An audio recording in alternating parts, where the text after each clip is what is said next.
we go deeper into this topic, let me brief first the interaction of motion in straight line. Linear motion refers to motion along a straight line. It is one of the simplest form of motion and is a key topic in kinematics. So, for speed is how fast an object moves. It is not included in direction.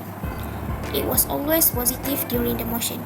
For example, a car moving at 16 km per hour. And next, for velocity.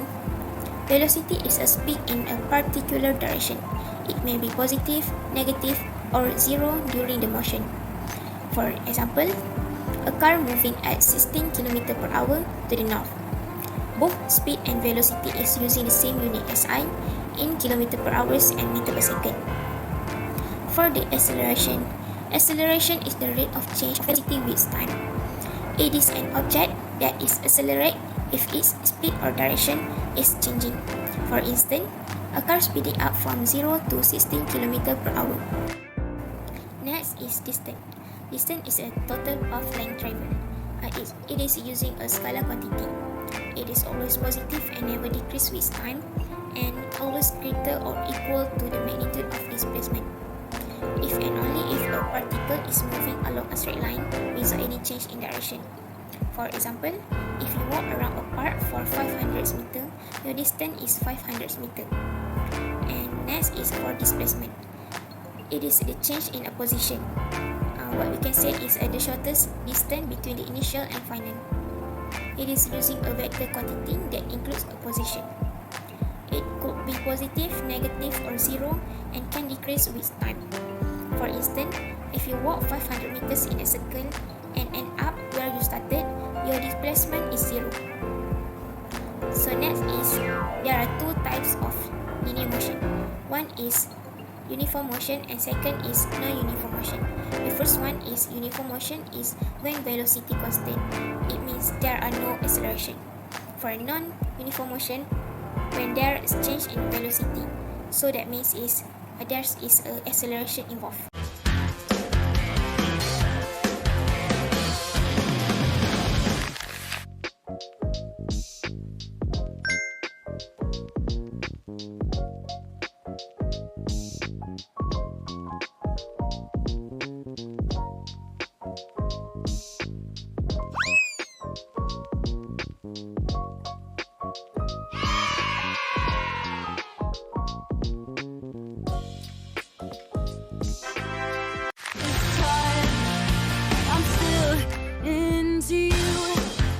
So, what can you summarize from the video?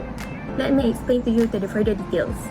Since we have three persons, the first person is Sabrina, is a brisk walker, and the second person is Nisa, which is a steady jogger, and lastly is Arisa, the faster runner. Based on the scenario, they all cover the exact same distance. Nisa and Arisa starts together at the same point, while Sabrina had already begun walking earlier. Now, let's dive into the further details of each person's motion based on the graph.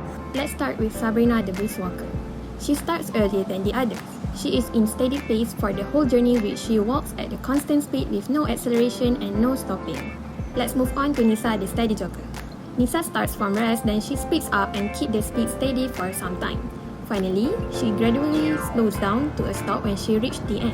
On to the last person, which is Arisa, the faster runner. Arisa starts from rest at the same time with Nisa, but she runs faster. She accelerates from rest and maintains that pace for quite some time. Then she comes to a stop, which she slows down before she reached the end. Can you guess, even though they all traveled at the same distance, by the time they got there were different? Why is that? Here is why. Sabrina has a constant speed, so she took the longest time. Meanwhile, Nisa has a moderate acceleration, so she took medium time where she came second. And lastly, Arisa has fast acceleration, so she took the shortest time. Thus, let me summarize. Speed and time work together. Faster speeds mean less time, while slower speeds mean more time, but distance is the same. Next, I will explain about the calculations. The first question is, what is the acceleration for Nisa and Arisa during their speeding up pace? For Nisa acceleration, she accelerates at first 60 seconds. So, initial velocity is u equals to 0 meter per second. The final velocity v equals to 7.35 meter per second, and the time taken is 60 seconds. We need to use formula A equals to V minus U over T. So we got A equals to 7.35 minus 0 over 60. So the answer for Nisa acceleration is 0.4594 meter per second square. For Arisa acceleration, she accelerated at first 12 seconds. So the initial velocity U equals to 0 meter per second. The final velocity V equals to 7.35 meter per second, and the time taken is 12 seconds. We use the same formula to get the acceleration for Arisa. So that the solution for Arisa acceleration is A equals to 7.35 minus 0 over 12. So Arisa acceleration is 0.6125 meter per second square. For the summary, Arisa accelerated faster than Nisa because she reached the same speed in a shorter time. Next, for question 2, what is the retardation negative acceleration for Nisa and Arisa when they come to stop? So, for Nisa retardation, she retarded at last 10 seconds. So, the initial velocity before retardations U equals to 7.35 meter per second. The final velocity at stop V equals to 0 meter per second, and the time taken is 10 seconds. So we need to use formula A equals to V minus U over T to find the retardation acceleration. So the answer is A equals to negative 0.735 meter per second square for Nisa retardation. Next is for Arisa retardation. She retarded at last 8 seconds. The initial velocity before retardation for Arisa is U equals to 7.35 meter per second. The final velocity at stop is V equals to 0 meter per second, and the time taken is 8 seconds. So we need to use the same formula, that is A equals to 0 minus 7.35 over 8. So the answer is A equals to negative 0.91875 meter per second square for Arisa retardation. So next, let's move on to question 3. So what is the total distance covered by each person, which is Sabrina, Nisa, and Arisa, during the entire time until all three stop or finish?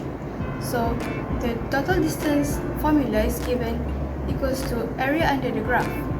So since all of them start from the same place and have the same direction, all of them have the same total distance. So for Sabrina, the total distance equals to 2 times 125 equals to 250 meters. For Nisa, total distance equals to 16 times 7.35 plus 21 times 7.35 plus 10 times 7.35 equals to 250 meters. And the last one is for Arisa. The total distance equals to 12 times 7.35 plus 24 times 7.35 and 8 times 7.35 equals to 250 meters. So now let's move on to question 4, which is the last question in calculation part. So let's calculate the Sabrina's average speed and Sabrina's average velocity for the whole journey. So the average speed formula is given average speed equals to total distance traveled divided by total time. So the average velocity for Sabrina equals to 250 meters divided by 125 seconds equals to 2 meters per second. And for the average velocity, since the motion is moving in a straight line, the displacement is equal to the distance. So it means that average velocity is equal to average speed, which is the average speed is equal to 2 meters per second. Thank you. So this is the end of the video. To summarize, this situation illustrates 3 different kinds of straight line motion. Arisa demonstrates a similar pattern but with faster acceleration and shorter travel time, while Nisa shows steady acceleration, constant speed and deceleration, and Sabrina shows constant velocity motion without acceleration. This motion profile demonstrates how variation in timing, speed, and acceleration impact total displacement and time in linear motion. That's all from us. Bye!